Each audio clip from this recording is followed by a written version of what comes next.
Hello friends, today I've got a quick guide to Riki Support for you. He is a ton of fun, some of the most fun I've had playing support in quite a while, and surprisingly effective, though maybe not that surprising if you've seen him in action. Plus, it just feels great to be a dirty Riki player. It wasn't available to us support players before, but now we can.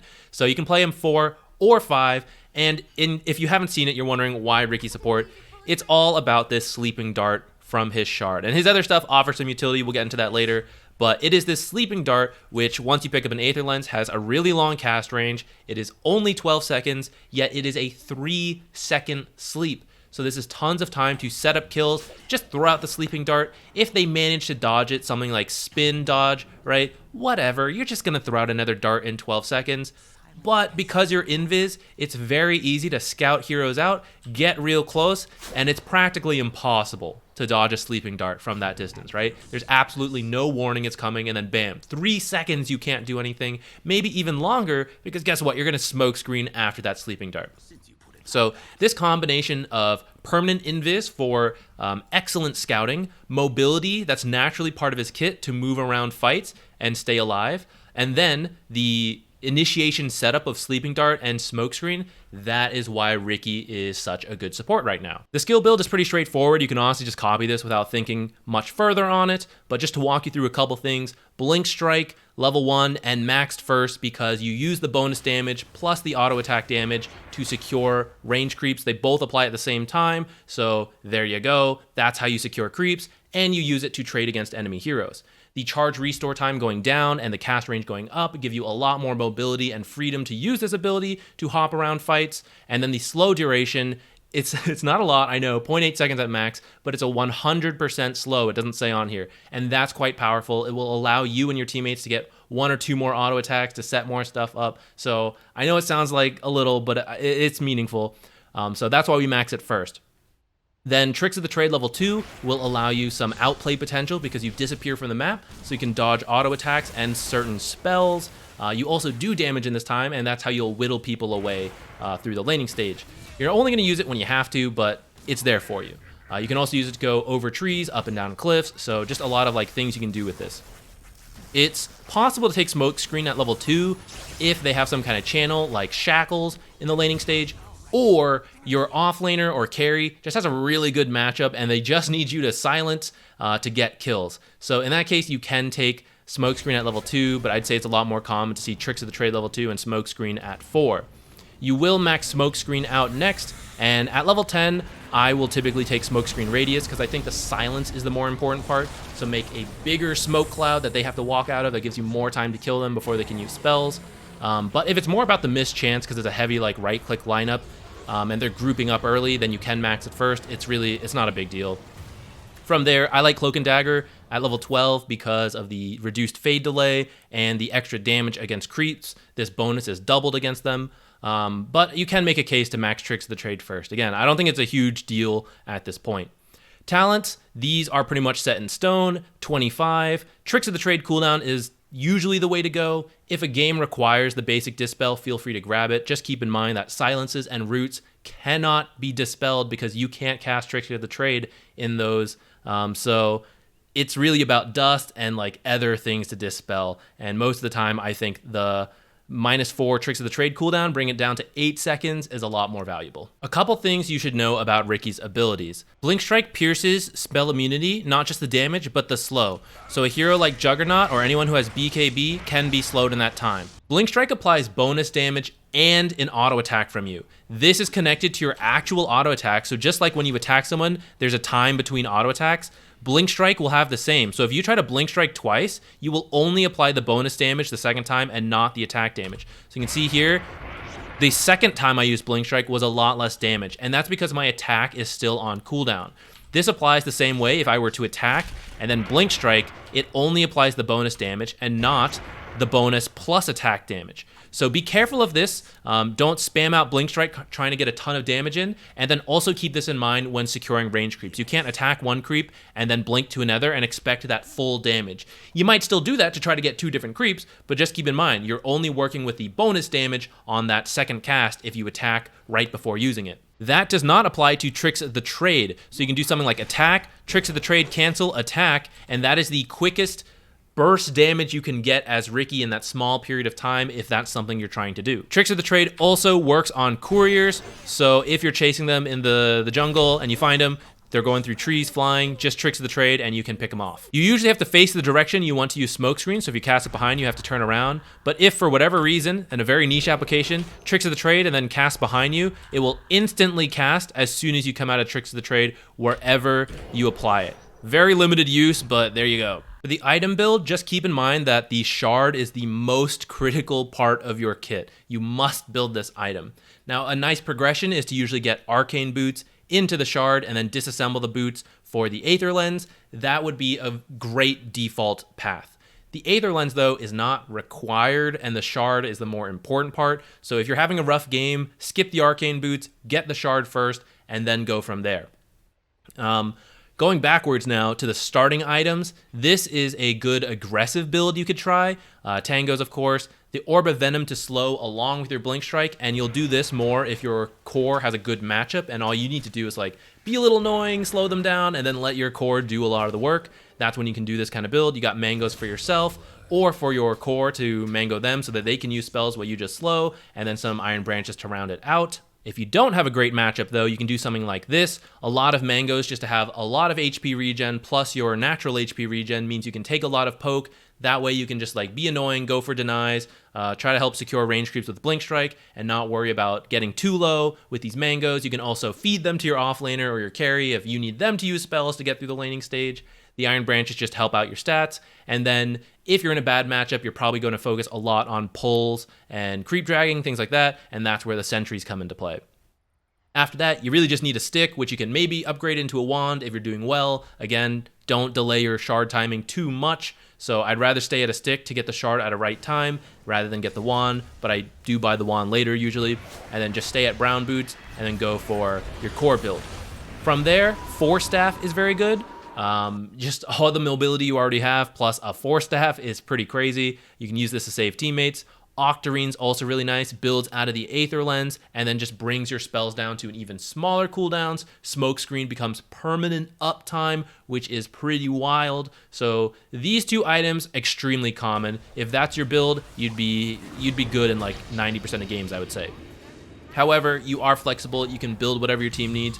If you need to skip Aether Lens, you can. Get the 4-staff sooner, get Lotus, get Pipe, get a mech, whatever support item you think your team needs. As long as you have the shard, Riki has the flexibility to buy those items. Just keep in mind, you're not a very good farmer, so that's why you don't usually pick up a lot of these like key timing items. Like you're just not the hero. You get the shard and you set things up. You can do something like a Meteor Hammer.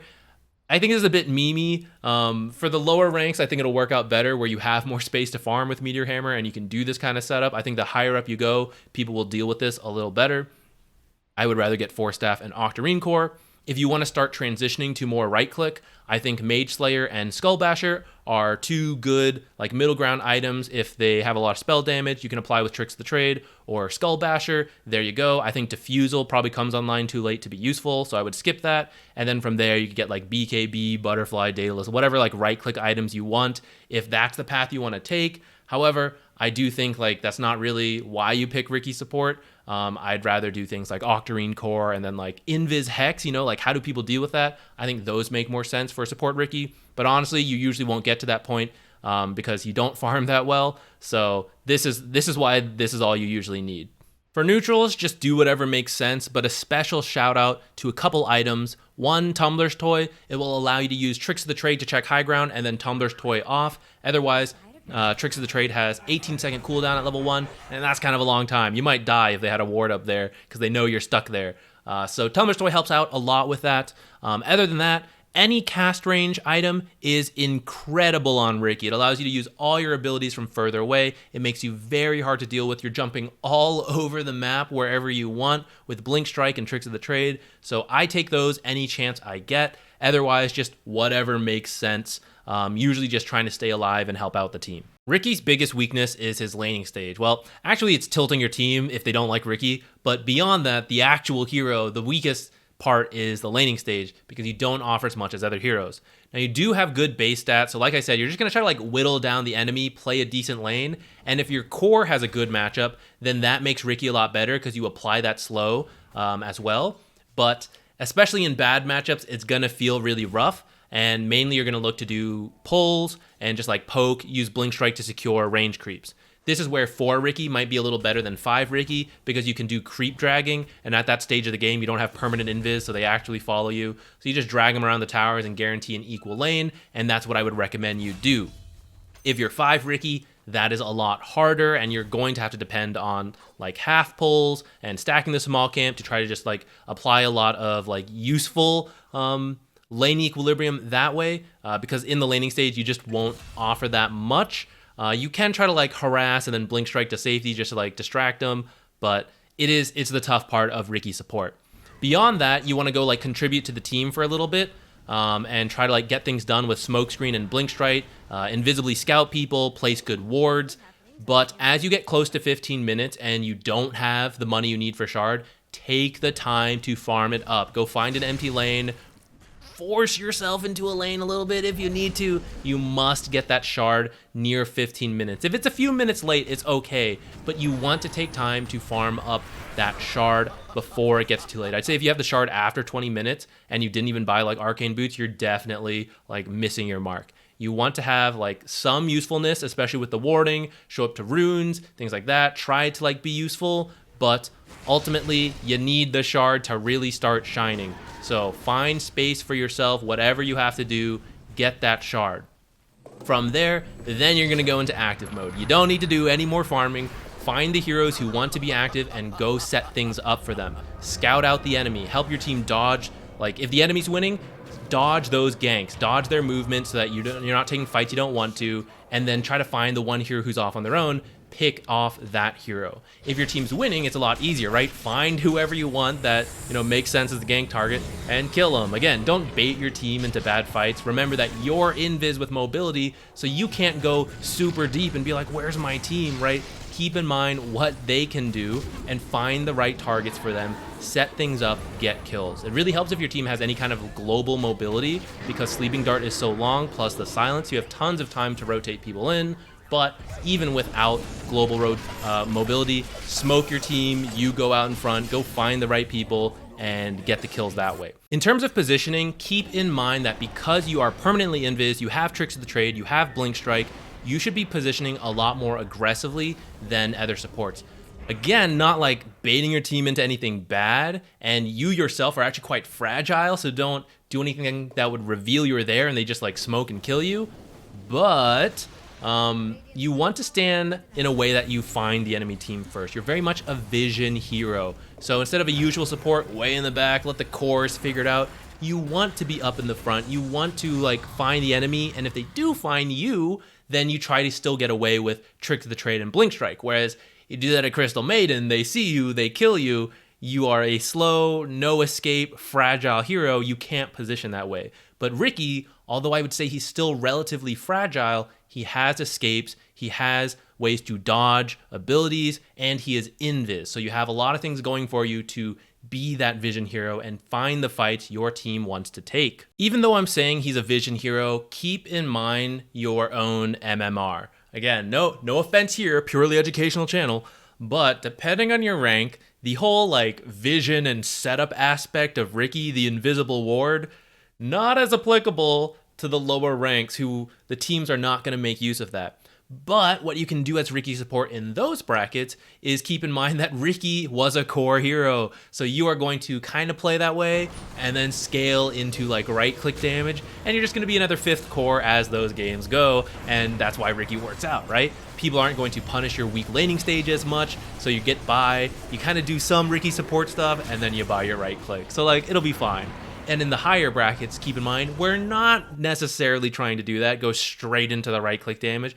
We're going to try to play it properly, more vision focused, scout out the enemy, let them know, hey, they're going bottom, hey, we should do this, and hopefully your team responds to that. And then if they don't, then we go into the right click damage. But the further up you go, the more you want to be a vision and setup hero. The further down you go, or the later the game goes, you can possibly scale into damage, or just this invisible support who has like tons of utility. That is also a perfectly viable game. Like, who can dodge an invis hex? That's crazy, right? Blink strike from across the map, invis hex. What are you supposed to do? And then slept, and then silence. So either way, I think, can work. There's a lot of flexibility there when you have a core hero who became a support, but the true essence of support Riki is the vision and setup. So I will leave it up to you from there. I know he can be a little polarizing, and you do risk tilting your team, so feel it out. I like to select Riki and see if anyone gets mad, and if no one does, I lock it in. So let me know what you all think. Give it a shot. I think it's a ton of fun. If you want to see my first game as Riki Support, that's already on the YouTube channel. I put in some clips of more recent games where I started improving as him. And if you want another game, let me know. I will upload one, maybe with some commentary explaining what I'm doing if you want to see it more in action. But it's on my stream a lot, so you can also just tune in there to find some. So that is it. Thank you for watching. Let me know how it works for you. Go be dirty Riki pickers. It's a lot of fun.